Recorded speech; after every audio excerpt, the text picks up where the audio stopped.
white chip.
Test. 1, 2, test.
guys good?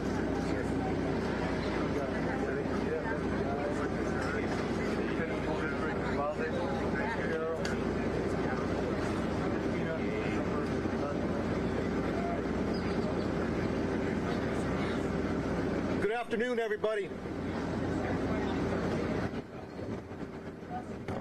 Good afternoon, everybody. My name is Victor Escalon, Regional Director for DPS South Texas.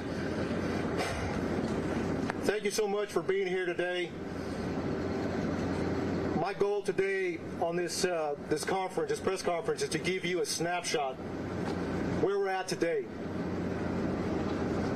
This incident happened on Tuesday, May 24th.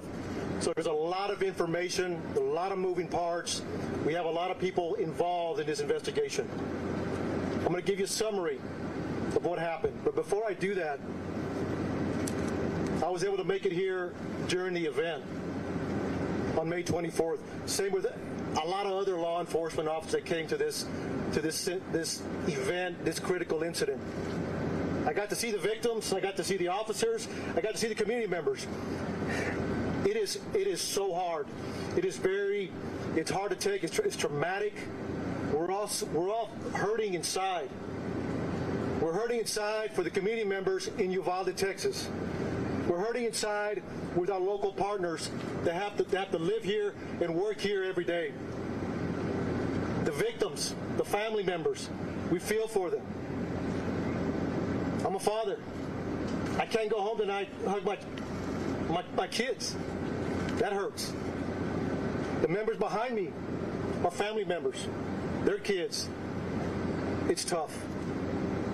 It's tough. It's hard. But that gives us the motivation to move on, to do good work for Uvalde, Texas, for the victims. We speak for the victims, and we take that dearly. Before I get started, Texas Rangers are leading this investigation. But we can't do it alone. We cannot do it alone.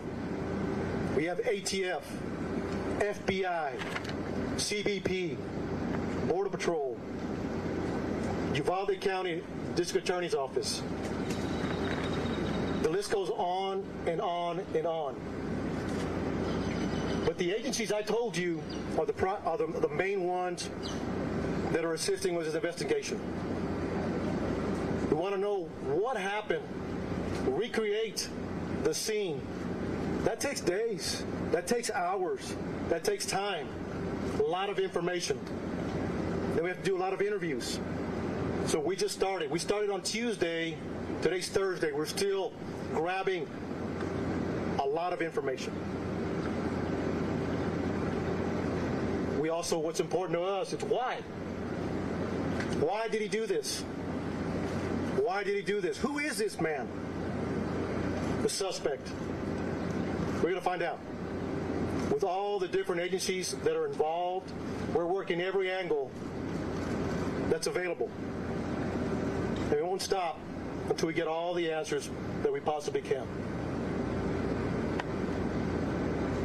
So again, I want to thank these men and women that are behind us supporting the DPS and the Rangers. So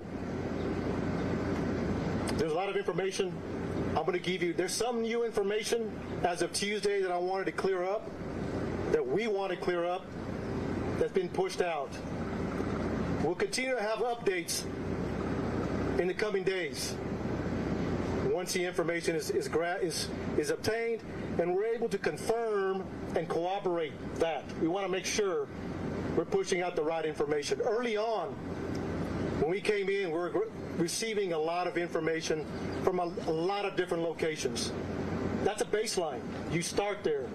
We made some reports. But since then, we started doing interviews. We started working the crime scene, so we're cooperating.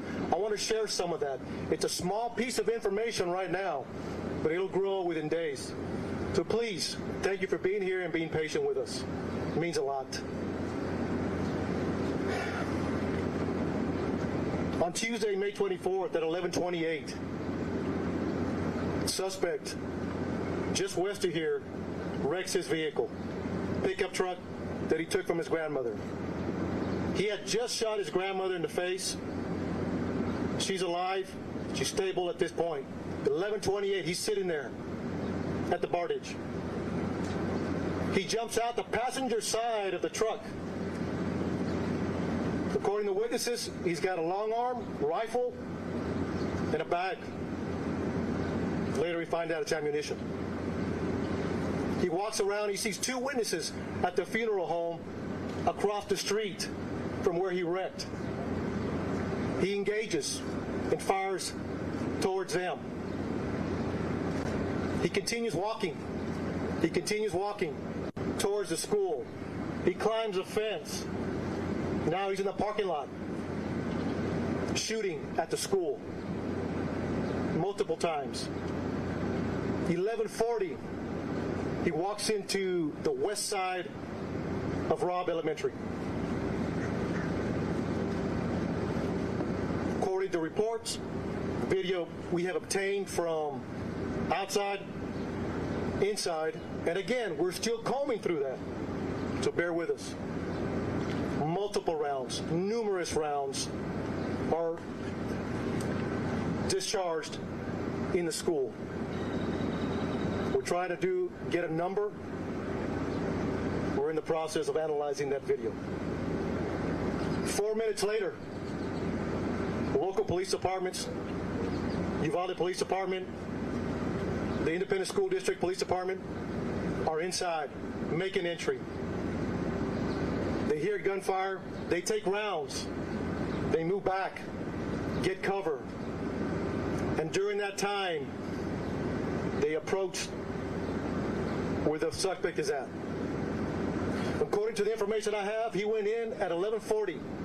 He walks, and I'm going to approximate 20 feet, 30 feet. He makes a right. He walks into the hallway, he makes a right, walks another 20 feet. Turns left into a schoolroom, into a classroom that has doors open in the middle. Officers are there, the initial officers, they receive gunfire. They don't make entry initially because of the gunfire they're receiving. But we have officers calling for additional resources. Everybody that's in the area, tactical teams. We need equipment. We need specialty equipment. We need body armor. We need precision riflemen, negotiators. So during that time that they're making those calls to bring in help to solve this problem and stop it immediately, they're also evacuating personnel. When I say personnel, students, teachers. There's a lot going on. A lot complex situation. They're measuring. Approximately an hour later, U.S. Border Patrol tactical teams arrive. They make entry, shoot and kill the suspect. But you also had a Zavala County deputy and Uvalde Police Department that made entry and killed the suspect. Immediately, numerous officers. Now it turns into a rescue operation. How do we save these children? How do we save these children? Some made it out. We don't have a hard number yet, but that was a goal. And then continuing, making the area safe, continue. It's a lot of moving parts afterwards. But during, they were taking gunfire, negotiations, and developing a team to make entry to stop them.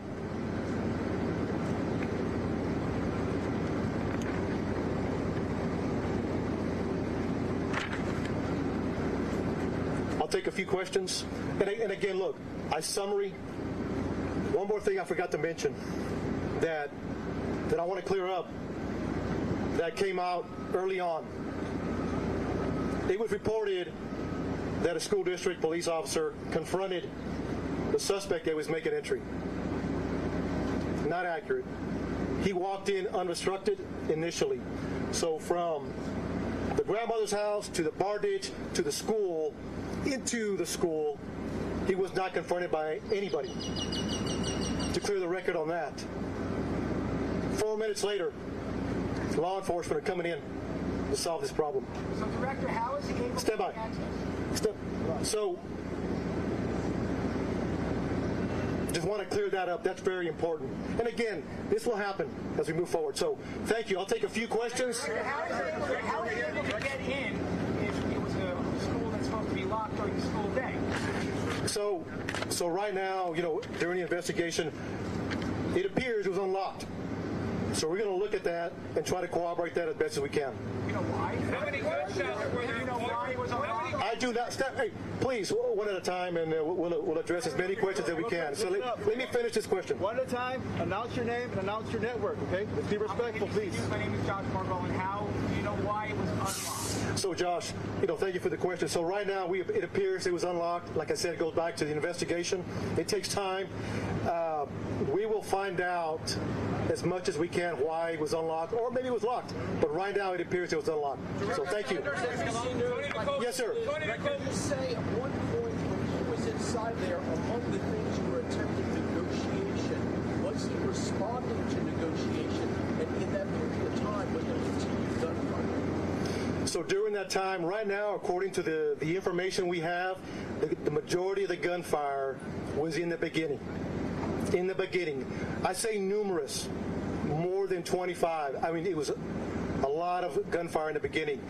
During the negotiations, there wasn't much gunfire other than trying to keep the officers at bay. But that could change depending once we analyze the video. But right now, according to the information, he did not respond. Director, I am Yamas with NBC News. My question is this: was there a school officer on campus, and was that school officer armed? Because that's what we've been told. So at this time, no. No, there was not an officer readily available, armed. No. Was there an officer? No, nothing. I can't answer that yet. I'll circle back with you again. As we do that investigation, we have all these questions we want to answer. So, but I'll get back with you, sir. There's a 12-minute gap. There's a 12-minute gap from when he crashes his truck to when he enters the school. 12 minutes. What happened in that 12 minutes? So you got to understand, 11:30 is the information we have at this point that we can confirm. 11:30 a.m. the PD gets we got a crash and a man with a gun. And then you have responding officers. That's what it is. If it's 12 minutes, from 11:30 to 11:40, that's the information we have right now. Look, at the end of the day, our job is to report the facts and have those answers. We're not there yet. Over here. When was the first 911 call? Say it again. When was the first 911 call? How long did you respond to the scene? So right now, the first 911 call is at 11:30. I will get the time what it took to respond. So we'll have that answer. Yes. Could. There's a lot of possibilities. There's a lot of possibilities. Until we receive an interview, because there was numerous officers at that classroom, numerous. Once we interview all those officers, what they were thinking, what they did, why they did it, the video, the residual interviews, we'll have a better idea. Could anybody have gone there sooner? You got to understand, small town. You have people from Eagle Pass, from Del Rio, Laredo, San Antonio responding to a small community. Based on the information you have so far, sir, should the officers have gone in sooner? Should they have waited for those tactical keys, or should they have gone right? That's a tough question. Again, it goes back. Our job is to report the facts. Report the facts, and later we can answer those questions. What you know so far, should those officers? I don't have enough information to answer that question just yet. So, one more question, please. Is it accurate that eyewitnesses and potentially parents of the students were urging the police to go in while you were waiting for a tactical SWAT team, even that some parents were asking to borrow police armor so they could make a counter assault on the school? I have heard that information, but but we have not verified that yet. So What part haven't you verified? we have not verified is that a true statement or not, or is it just rumor out there? So you got to understand, we're getting a lot of information we're trying to track down and see what is true. We want to vet it. That's all I have for questions. Thank you so much.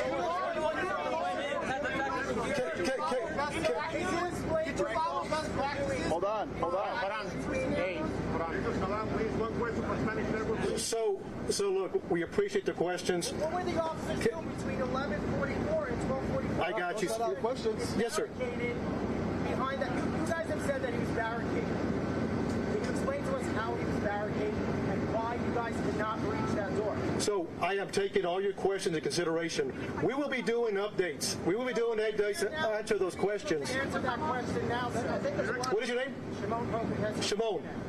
I hear you. Because we've been given a lot of bad information, so why don't you clear all of this up now and explain to us how it is that your officers who were in there for an hour, yes, rescuing people, but yet no one was able to get inside that room. Shimon, we will circle back with you. We want to answer all your questions. We want to give you the why. That's our job. So give us time. I'm taking all your questions. I'm taking them back to talk to the team. And How the door was barricaded. look, thank you for being here. We'll talk soon. We'll talk soon. Thank you. ¿Puedes decir algo en español, por favor? Director Escobar, please don't make questions. Director, ¿puede decir algo en español, por favor? I'm just gonna have them grab their mic. You guys can grab your mics. No. Not right now. Right now, once I go back with him, and I'll see what he's talking, and then I'll come back. Yeah, we could do that because a little bit of Spanish. I'll be back. Just if you guys can get your mics, please. That way we can take the